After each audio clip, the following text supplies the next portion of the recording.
Dewa Perang Ye Shikai. Bab 1771. Pantas saja aku tidak bertemu keluarga Chen di sepanjang jalan. Pantas saja Chen Yuxin sama sekali tidak terburu-buru. Ternyata keluarga Chen sudah menemukan jalan pintas. Jiqian agak kesal. Seharusnya dia sudah memikirkan ini sebelumnya. Bagaimana mungkin Chen Yuxin begitu santai? Pasti ada jalan pintas lain untuk melewati jurang tersebut, jadi keluarga Chen selalu sengaja berjalan di ujung semua keluarga, agar tidak ada yang menyadari pergerakan mereka. Dengan begitu, Chen Yuxin bisa berjalan di depan dan tiba di alam rahasia Kunlun terlebih dahulu.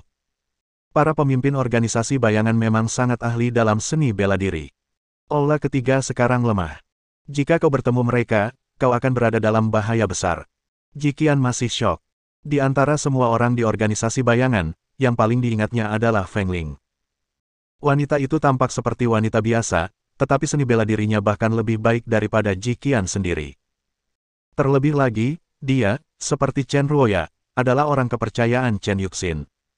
Miehun terluka parah, tetapi setidaknya tidak ada pemimpin mereka yang terbunuh. Kami kehabisan makanan dan air, tapi untungnya kami menemukanmu. Wang Kai menghela napas, kalau tidak, kami terpaksa turun gunung. Ngomong-ngomong, aku ingin memberitahumu sesuatu yang bagus, kata Jiqian tiba-tiba. Apa itu? Dia kembali. Jiqian hanya mengucapkan 4 kata, tetapi keempat matanya terbelalak. Dia yang kau bicarakan, maksudmu? Bosnya. Itu dia. Aku melihatnya dengan mata kepalaku sendiri, tepat setelah longsor. Jiqian mengangguk. Hebat sekali. Hantu itu yang paling bersemangat. Kabar kembalinya Ye Shikai benar-benar di luar dugaan semua orang. Bagaikan jarum yang dijatuhkan ke laut, sulit ditemukan, tetapi, jarum, ini justru kembali dengan sendirinya. Kami datang ke Gunung Kunlun kali ini untuk mencoba menemukan jejak orang dewasa itu. Sekarang orang dewasa itu telah kembali, itu adalah keuntungan terbesar. Nightmare juga mengangguk untuk mengungkapkan kelegaannya. Karena Patua Ye sudah kembali, suruh dia datang. Kita sudah lama tidak bertemu, kata Wang Kai cepat. Hanya saja, dia tidak ada di sini, kata Jiqian sambil menundukkan kepalanya. Kenapa, Patua Ye tidak bersamamu? Dia pergi lagi. Aku membuatnya kesal. Jiqian tidak menyembunyikan fakta bahwa ia menyesali tindakan impulsifnya hari itu. Kini, hidup atau mati Ye Shikai kembali terancam. Apa? Bagaimana ini bisa terjadi? Semua orang terkejut lagi. Dari yang tadinya gembira hingga yang terakhir sangat terkejut, jurang di hati mereka terasa begitu lebar. Masalah ini agak rumit untuk dijelaskan. Sebenarnya, saya tidak begitu paham. Jiqian agak ragu.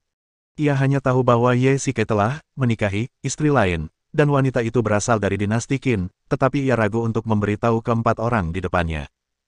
Saya khawatir tidak ada orang normal yang akan percaya ketika mendengar berita ini. Jiqian tidak mengerti orang seperti apa yang dimaksud, istri Ye Shikai ini. Mungkin, seharusnya ia tenang dan mendengarkan penjelasan Ye Shikai dengan saksama hari itu, tetapi percuma saja memikirkannya sekarang. Ye Shikai sudah pergi, dan itu memang fakta.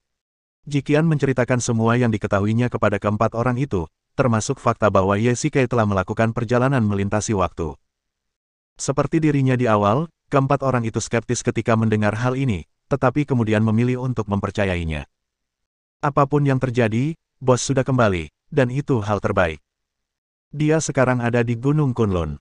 Selama kita terus maju, kita pasti akan menemukannya. Hantu itu berbicara untuk menghibur semua orang. Ya, aku percaya padamu, dan aku percaya pada diri kita sendiri. Kita pasti akan menemukanmu. Namun, karena keluarga Chen datang dari jalan kecil, mereka seharusnya sudah mendahului kita, tanya Wang Kai balik. Seharusnya begitu. Jika jalan ini lebih lambat, Chen Yuxin tidak akan memilihnya. Jiqian mengangguk, tetapi ia memikirkan hal lain. Hari itu, ketika semua keluarga menyeberangi jurang, ia tidak menemukan jejak Ye Shikai. Mungkinkah dia juga mendaki gunung dari jalan setapak itu? Kalau tidak, ayo kita berangkat malam ini. Sekarang semua keluarga berbaris di siang hari dan berkemah di malam hari. Kalau kita bepergian siang dan malam, kita pasti bisa menyusul lebih awal, saran Wang Kai. Meskipun Jiqian juga ingin ikut, dia adalah putri tertua keluarga Ji dan calon penerus keluarga Ji.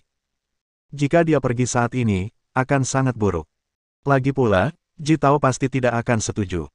Nyonya Dewi Bulan, kau masih harus mengurus urusan keluarga Ji, jadi kau tak perlu bekerja sama dengan kami. Hantu melihat kesedihan Jiqian dan berinisiatif berbicara untuk menghindari rasa malu. Kalau kamu butuh sesuatu, bilang saja. Aku akan memberikannya kalau aku bisa. Pertama, kita butuh perlengkapan, makanan, air, dan tenda. Jangan khawatir, aku akan segera meminta seseorang memberikannya padamu, jawab Jiqian. Selain itu, kami butuh lebih banyak tenaga kerja, kata Ghost dengan sedikit malu, sekarang tinggal 4 orang lagi. Tidak nyaman untuk melakukan apapun. Kami butuh bantuan. Baiklah, setelah longsoran salju, aku juga secara bertahap mengumpulkan beberapa anggota 3 aula yang tersebar dan memberikan semuanya kepadamu. Selain itu, aku juga akan memberimu pengawalku sendiri untuk dikomandoi. Bagus. Xiao Kai, apa yang telah kau lalui selama ini? Di sisi lain Gunung Kunlun, di perkemahan keluarga Chen, Chen Yuxin duduk di sebelah Ye Shikai. Cuaca sangat dingin, dan ia tak kuasa menahan diri untuk bersandar di pelukan Ye Shikai. Tidak ada yang perlu dikatakan. Ye Shikai mendorongnya pelan, lalu berbalik dan menghangatkan diri di dekat api. Tidak bisakah kita bicara? Chen Yuxin merasa sedikit kecewa. Ketidakpedulian Ye Shikai terhadapnya bahkan lebih dingin daripada udara dingin di luar sana. Oke, apa yang ingin kau ketahui? Ye Shikai menghela napas, lalu akhirnya berbalik dan menatap Chen Yuxin lagi. Anda sudah berada di dinasti Qin selama 2 bulan. Pasti masa-masa yang sulit. Bagaimana keadaan di sana? Apakah Anda menghadapi bahaya? Tepatnya, 2 tahun. Aku tinggal di sana selama 2 tahun penuh. Ketika aku kembali, baru 2 bulan berlalu. Ye Shikai kembali merenung. Ketika pertama kali tiba di dinasti Qin, ia tidak terbiasa dengan banyak hal. Lagi pula, jaraknya 2000 tahun. Namun, ia beradaptasi dengan cepat, tidak hanya secara fisik tetapi juga mental. Pada akhirnya, ia bahkan menganggap dirinya sebagai orang dinasti Qin. 2 tahun, bagaimana ini bisa terjadi? Kamu pasti sangat menderita. Pahit, ya, gumam Ye Shikai. Meskipun kedamaian tampak seperti kemewahan di era perang itu, ia menjalani kehidupan yang memuaskan selama masa itu. Meskipun ia sering harus berperang, dengan He Linghan di sisinya, semua rasa sakit itu terlupakan. Bab 1772. Apapun yang terjadi, Xiao Kai, karena kamu sudah kembali, tolong jangan pergi lagi. Aku sangat mengkhawatirkanmu, bujuk Chen Yuxin. Baiklah, sudah larut malam, kamu harus tidur lebih awal. Suasananya sangat buruk dan kamu sedang hamil, kamu seharusnya tidak ikut denganku. Ye Shikai tidak menjawab, tetapi hanya membujuk Chen Yuxin untuk tidur lebih awal. Ye Shikai bertekad untuk mendaki gunung, dan Chen Yuxin juga gigih dan bersikeras untuk menemaninya. Ye Shikai tidak bisa berjanji padanya, juga tidak tega menolaknya secara langsung. Baiklah. Ye Shikai kembali ke tenda dan berbaring. Tak lama kemudian, resleting tenda perlahan terbuka dan Chen Yuxin masuk. Ye Shikai tidak terkejut, seperti dugaannya. Xiao Kai, apakah kamu tidur? Seperti yang kau lihat, tidak ada, jawab Ye Shikai dingin. Kalau begitu, bisakah kita mengobrol sebentar? Aku sudah lama tidak bertemu denganmu, dan aku juga ingin tahu apa yang terjadi. Chen Yuxin melanjutkan, ketika kau ingin pergi ke Gunung Suci untuk berpartisipasi dalam konferensi dewa, aku tidak setuju. Itu semua karena wanita itu, Jiqian. Ini tidak ada hubungannya dengan dia. Ye Shikai menyela Chen Yuxin sebelum dia sempat menyelesaikan kata-katanya. Pada awalnya, sayalah yang bersikeras pergi ke Gunung Suci. Baiklah, karena kau sudah kembali, untungnya kau selamat. Chen Yuxin tidak berani membuatnya marah, jadi ia terpaksa menyetujui semua kata-katanya. Ia membenci Jiqian dari lubuk hatinya dan bahkan ingin menyingkirkannya berkali-kali, tetapi Chen Yuxin tidak berani melakukannya. Pertama, mengambil tindakan terhadap Jiqian sama saja dengan menyatakan perang terhadap keluarga Ji. Kedua, tentu saja, itu karena Ye Shikai, dan ia tidak ingin dibenci oleh Ye Shikai karena hal ini. Xiao Kai, kau kembali ke dinasti Qin. Apa kau menghadapi bahaya? Di sana berbeda dengan sekarang. Chen Yuxin memeluk pinggangnya dengan lembut dan berbisik di telinganya. Itu memang berbahaya. Aku tidak punya kekuatan batin saat itu, dan aku menghadapi perang.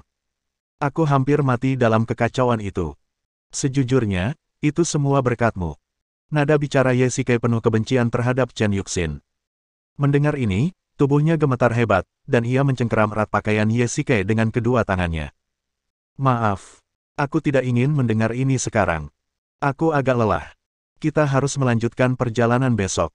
Kau harus kembali ke tenda utamamu dan beristirahat. Setelah Ye Shikai selesai berbicara, ia berbalik. Chen Yuxin tidak pergi, tetapi memeluknya erat-erat. Kali ini Ye Shikai tidak menghentikannya dan membiarkannya memeluknya seperti ini. Tak lama kemudian, ia tertidur. Dia bermimpi panjang sekali, dan sepertinya dia kembali lagi ke tempat eksekusi hari itu. Ye Shikai melihat dirinya terbaring di genangan darah, dadanya tertusuk pedang yang tergantung, He Linghan memeluk tubuhnya erat-erat, Mi Wen terkejut dan terperanjat, dan hujan deras turun di langit. Ye Shikai sangat penasaran, seharusnya ia sudah kembali sekarang, tetapi mengapa ada dirinya di tempat eksekusi.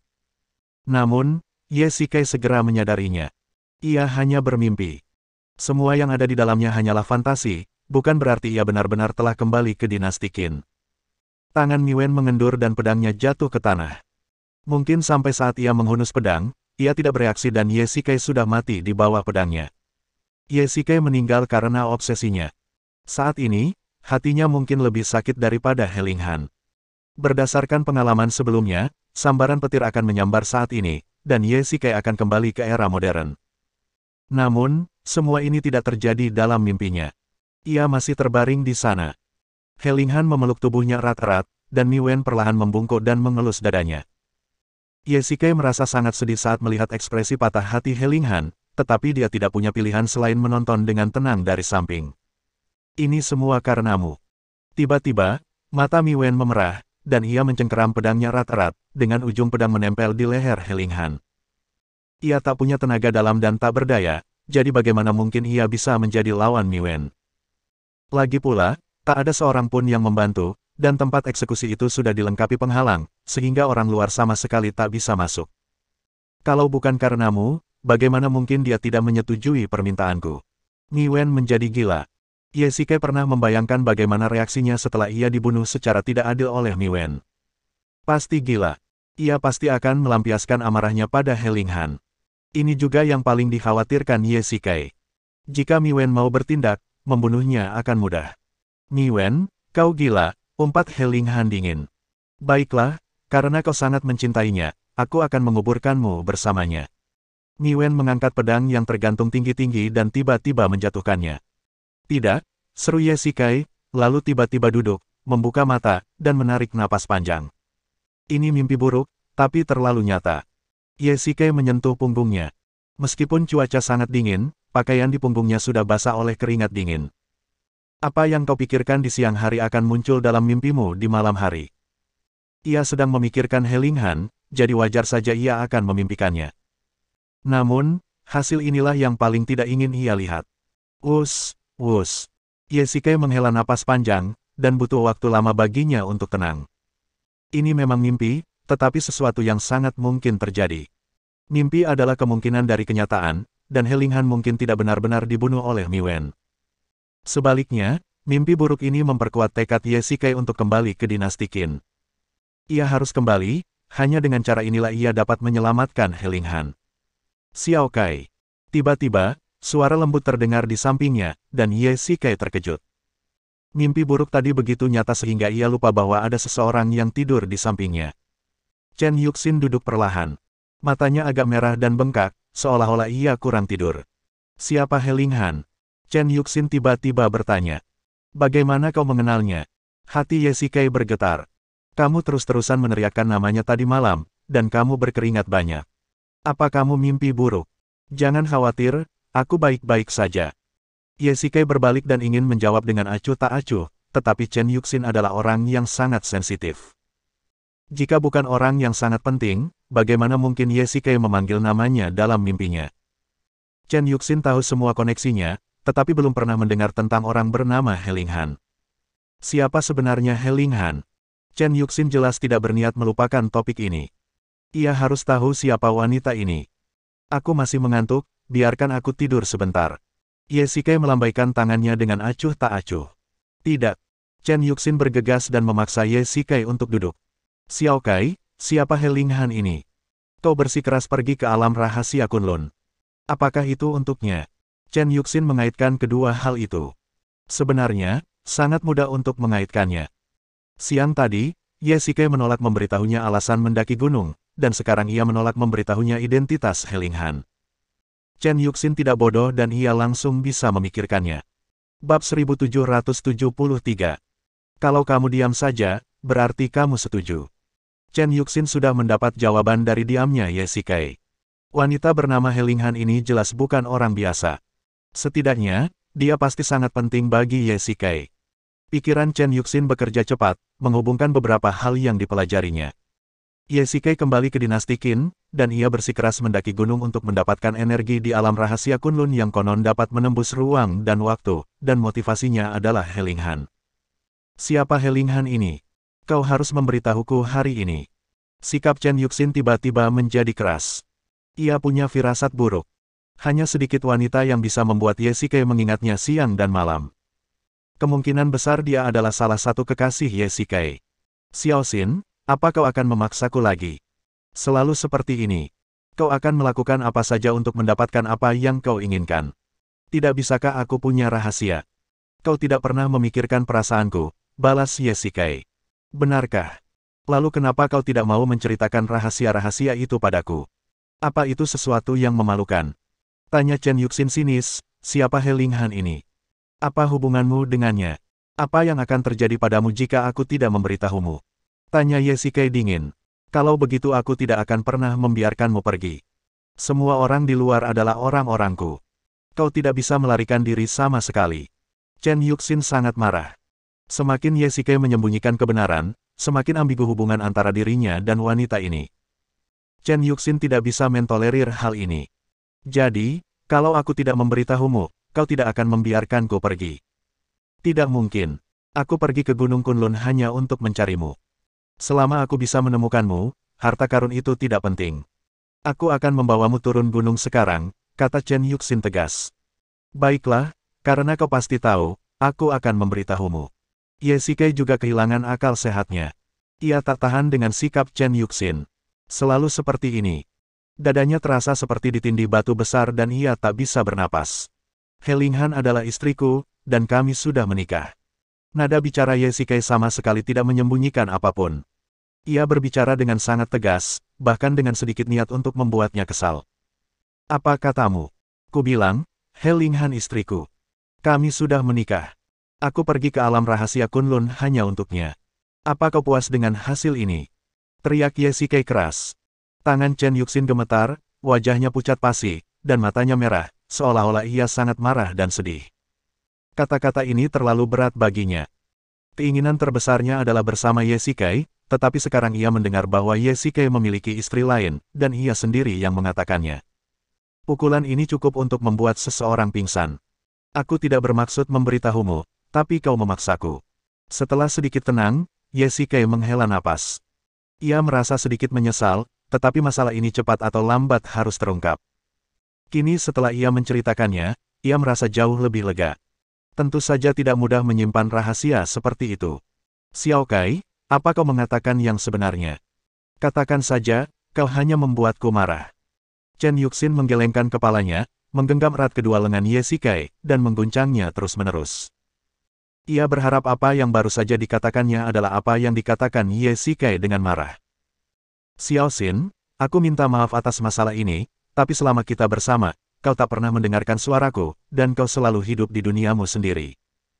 Ye Shikai bergumam, kau melakukan begitu banyak hal di awal hanya untuk memisahkanku dan King Yu dan menikahimu, tapi kau tak pernah tahu betapa sakitnya aku. Hari-hari berikutnya, aku sangat lelah dan tertekan, tapi kau tak pernah peduli. Kau hanya ingin memilikiku.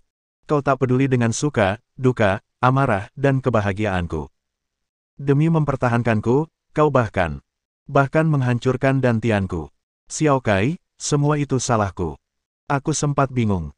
Aku janji tidak akan mengulanginya lagi. Aku akan mendengarkanmu nanti, oke? Nada bicara Chen Yuxin hampir memohon. Dia tidak ingin Ye Shikai pergi lagi, dan dia tidak ingin Ye Shikai meninggalkannya demi wanita lain. Sejujurnya, ketika pertama kali kembali ke dinasti Qin, sulit bagi saya untuk menerimanya. Dibandingkan dengan zaman modern, tempat itu hanyalah tanah tandus, tetapi saya cepat beradaptasi. Saya bisa menjalani kehidupan yang santai di sana setiap hari. Meskipun perang terus-menerus terjadi, saya tidak merasa lelah selama He Linghan ada di sisi saya. Yesike mendesah, saya tidak pernah menyangka bisa kembali ke zaman modern lagi. Saya bahkan tidak ingin kembali. Tapi takdir mempermainkanku. Akhirnya aku kembali. Aku sama sekali tidak siap. Xiao Kai, aku tahu apa yang kau pikirkan, tapi kuharap kau bisa mempertimbangkannya kembali. Sekarang kau sudah kembali, jika kau kembali, aku khawatir kau tidak akan pernah kembali. Aku dan anakku tidak boleh kehilanganmu. Chen Yuxin masih berusaha membujuknya, tetapi ia sudah bulat hatinya dan tidak akan pernah berubah. Ayah, setelah kita melewati daerah bersalju ini, kita akan sangat dekat dengan puncak Gunung Kunlun. Ini sungguh tidak mudah. Aku tidak menyangka kita akan kehilangan begitu banyak orang dalam perjalanan ke pegunungan Kunlun ini. Ji Tao mendesah. Dibandingkan keluarga lain, kerugian kami tidak seberapa, Ji Qian menghibur. Keluarga Ji kehilangan kurang dari 100 orang, sementara beberapa keluarga bahkan kehilangan 3 atau 400 orang. Lagi pula, Gunung Kunlun adalah gunung suci, Tiongkok, dan setiap kepala keluarga harus siap mental. Konon katanya ada banyak harta karun di alam rahasia Kunlun. Jika kita bisa mendapatkannya, perjalanan ini akan sepadan. Tapi, Ji Tao memandangi keluarga-keluarga di dekatnya. Ada lebih dari selusin keluarga yang maju bersama. Di antara mereka ada keluarga besar seperti keluarga Zheng dan keluarga Li. Bahkan keluarga Tang dan keluarga Wang pun kuat. Setiap keluarga tidak boleh diremehkan. Persaingan masih sengit. Masih belum diketahui apakah keluarga Ji bisa mendapatkan harta karun terakhir. Keluarga Ji telah membentuk aliansi dengan keluarga Li. Jika mereka berhasil mendapatkan harta karun itu, mereka akan membaginya secara merata. Sebelum itu, jika salah satu keluarga dalam bahaya, keluarga yang lain harus mengerahkan seluruh kekuatan mereka. Tuan, lihat ke depan, apa itu? Chen Ligong menunjuk ke langit yang jauh. Monster salju yang tak terhitung jumlahnya berputar-putar di udara. Meskipun mereka pernah melihat monster pemakan manusia di Tianqian sebelumnya, mereka tetap terkejut ketika berhadapan dengan monster salju itu. Sepertinya kita menghadapi masalah lagi. Semua keluarga berhenti di tempat. Mereka hanya berjarak 3 mil dari monster salju, tetapi monster-monster itu tampaknya tidak berniat menyerang. Ayah, apa yang harus kita lakukan sekarang? Tidak ada jalan lain. Melihat ini, Zheng Ji meminta petunjuk kepada Zheng Li. Monster-monster salju ini seharusnya ada di sini sepanjang tahun. Aku tidak tahu seberapa kuat mereka. Ayo kita kirim beberapa orang untuk mengujinya dulu. Bab 1774. Baiklah, saya akan memimpin tim secara langsung. Zheng Ji mengangguk, lalu memimpin hampir 100 orang ke tengah salju terlebih dahulu. Mereka semua adalah elit keluarga Zheng, dan keluarga-keluarga lain juga mengirimkan pasukan kecil ke depan. Di tengah angin dan salju, mereka berjalan sangat lambat, sementara orang-orang di belakang memperhatikan pergerakan di depan dari kejauhan. Semuanya, hati-hati. Monster salju itu tidak mudah dihadapi. Hati-hati, Zheng Ji mengingatkan. Ya, ratusan orang berjalan perlahan di tengah salju. Tiba-tiba, monster-monster salju di kejauhan tampak seperti hiu di laut yang mencium bau darah. Mereka membentuk formasi dan terbang ke arah mereka, menukik turun berkelompok seperti sekelompok pesawat. Semuanya, perhatikan. Zheng Ji berdiri di tengah, memegang 2 pedang. Para tetua dan pengawal keluarga Zheng berjaga di kedua sisi. Keluarga-keluarga lain juga mengerahkan pasukan mereka untuk menghadapi musuh. Zheng Ji adalah orang yang sangat berhati-hati. Tidak ada yang tahu kekuatan monster salju ini, tetapi jumlah mereka sangat besar. Sekelompok monster salju melayang di udara seperti kelelawar yang padat, menutupi langit dan matahari. Mereka datang. Zheng Ji berteriak, mengayunkan pedang dengan tangan kanannya, dan menebas langsung ke arah monster salju di depannya. Dengan satu pedang, ia memotong sayap kiri monster salju itu. Dengan pedang lain di tangan kirinya, monster salju itu pun terpenggal dalam sekejap. Namun, ia hanya menghadapi satu dari mereka. Monster salju yang tak terhitung jumlahnya menukik turun dari langit, dan para praktisi lainnya juga mulai melawan. Membunuh. Para monster salju menyerbu turun, dan meskipun mereka dihalangi oleh para kultivator, monster salju di belakang mengikuti dari dekat. Para kultivator di depan sibuk melawan dan tak punya waktu untuk bersiap. Mereka digigit anggota badannya oleh kelompok monster salju kedua yang menukik turun. Tangan mereka setajam pisau dan langsung memotong lengan beberapa orang. Tuan, monster salju terlalu banyak. Kalau kita terus-terusan menghabisi mereka seperti ini, kita akan menderita. Benar. Zheng Ji tak kuasa menahan rasa cemasnya saat melihat ini. Monster-monster salju ini terbang dan berputar-putar di udara, lalu tiba-tiba menyerbu turun, tanpa memberi waktu bagi orang-orang untuk bersiap. Terlebih lagi, jumlah mereka ribuan. Mereka bagaikan sekawanan serigala. Ketika para kultivator bertarung dengan monster salju di depan, monster salju lainnya akan menukik turun dari samping dan belakang, memberikan pukulan telak.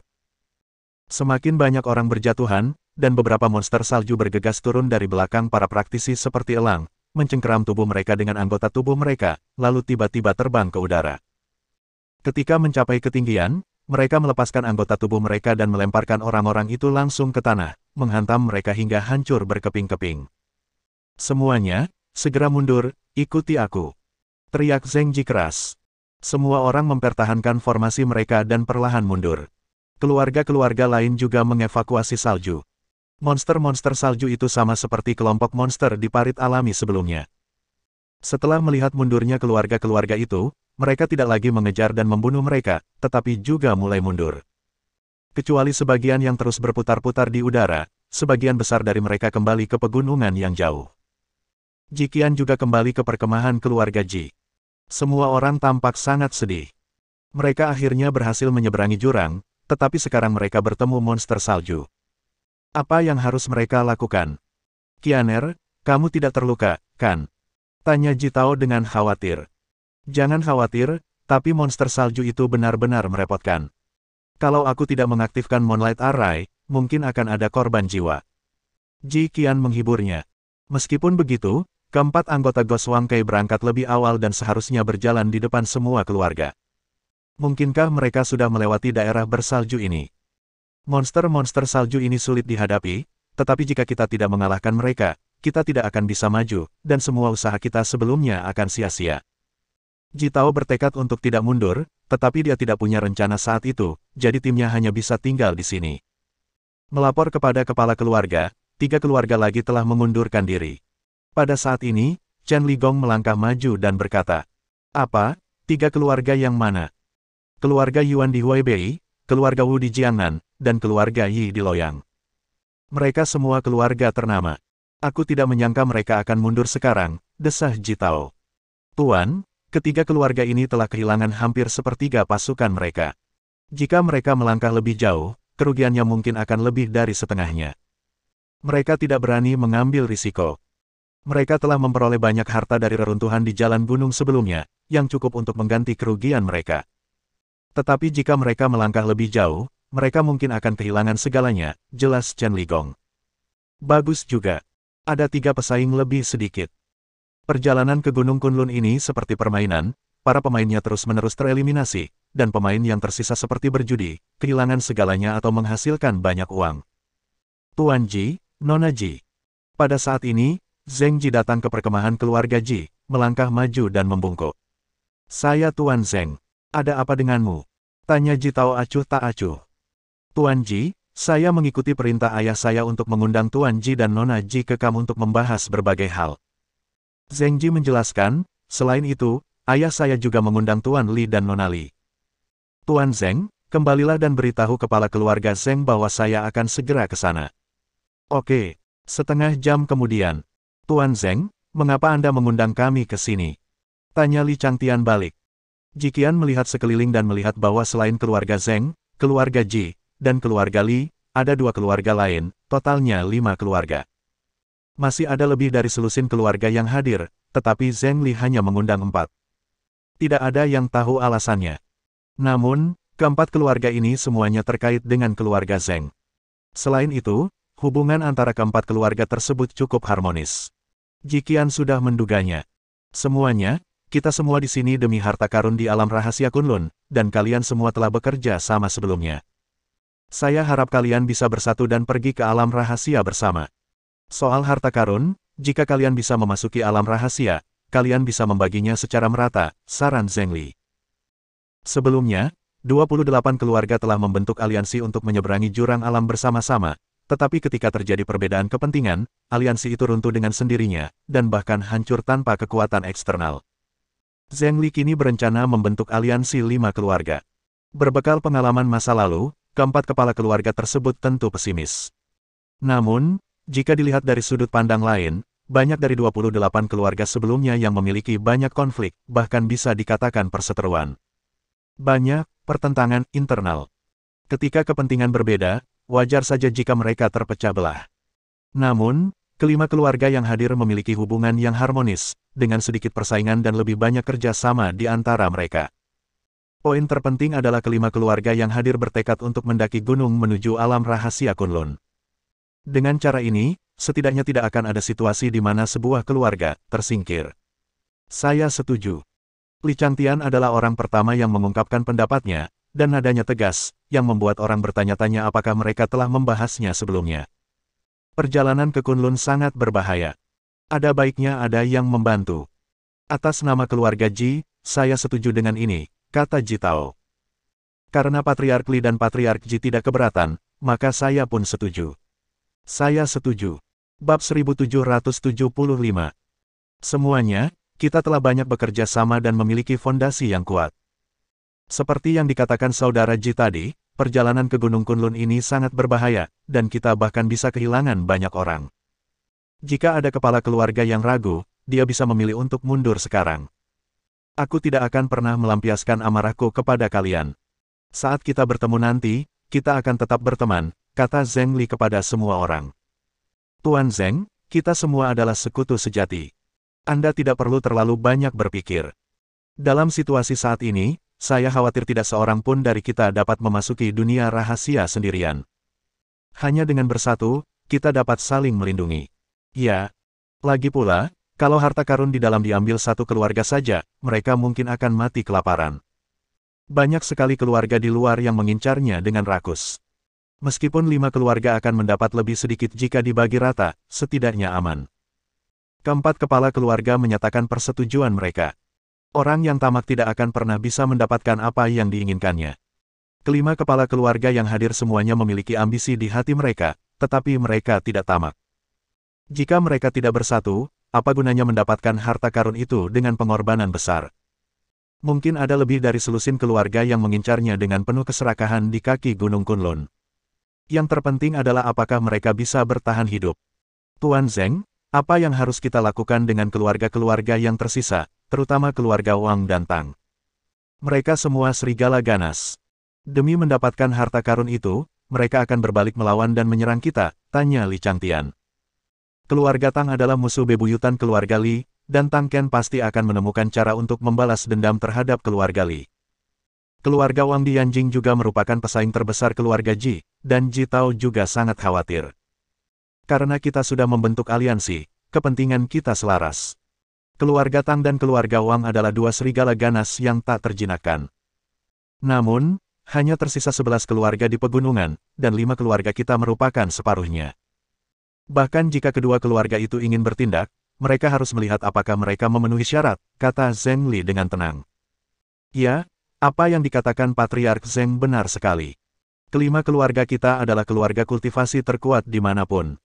Dalam situasi saat ini, selama kelima keluarga kita bersatu, situasi keseluruhan akan ditentukan. Keluarga-keluarga lainnya hanya bisa mengikuti jejak kita. Semua orang setuju. Ji Qian berdiri di samping Ji Tao dan mendengarkan dalam diam.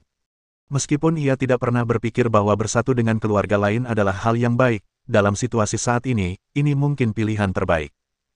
Di antara keluarga-keluarga ini, keluarga Ji dan keluarga Zheng bisa dibilang sahabat lama. Zheng Li bahkan ingin Zheng Ji menikahi Ji Yu. Meskipun ia ditolak mentah-mentah oleh Ji Yu yang pemarah dan terus terang, hal itu tampaknya tidak memengaruhi mereka. Jika mereka bersatu, kemajuannya pasti akan jauh lebih cepat. Namun, ke-11 keluarga ini tidak berjalan di depan saat ini. Keluarga Chen yang dipimpin oleh Chen Yuxin mungkin telah melewati salju di depan dan mungkin menjadi yang pertama tiba di alam rahasia Kunlun. Mereka harus mempercepat langkah. Karena semua orang sudah sepakat untuk bersekutu, saatnya beralih ke topik berikutnya. Salju di depan kita dijaga oleh banyak monster salju. Jumlah mereka sangat banyak, kita harus. Sebaiknya kita berangkat sore ini, lebih cepat lebih baik. Pada saat ini, Ji Qian tiba-tiba berdiri dan berkata, "Qianer, para senior sudah datang, jangan bertindak gegabah. Aku benar-benar punya caranya. Xiao Kai, tolong berjalan lebih pelan." Chen Yuxin segera menyusulnya dan meraih lengannya. "Sudah kubilang, kau sedang hamil, tapi kau masih bersikeras mendaki gunung.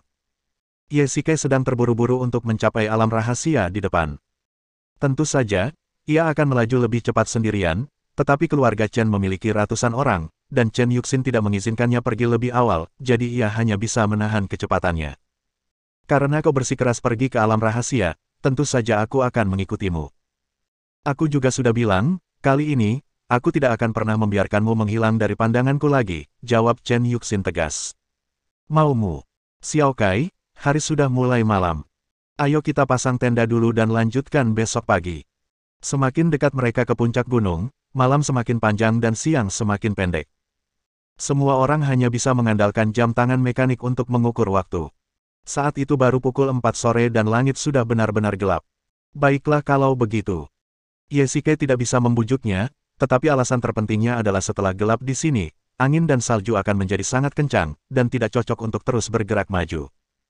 Kali ini, Ye Shikai tidak mengizinkan Chen Yuxin memasuki tendanya lagi. Meskipun mereka masih suami istri secara lahiriah, mereka sudah lama tidak lagi menjadi suami istri secara lahiriah. Setidaknya, itulah yang dipikirkan Ye Shikai.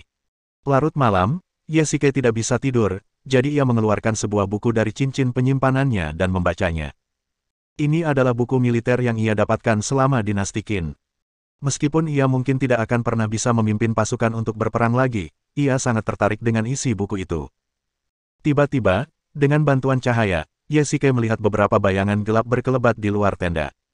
Siapa itu? Ye Shikai secara naluriah mengeluarkan belati dan mengarahkannya ke pintu tenda. Bos, ini kami.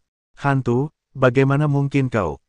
Ye Shikai langsung mengenali orang-orang itu, membuka tenda, dan membiarkan keempat orang di luar masuk.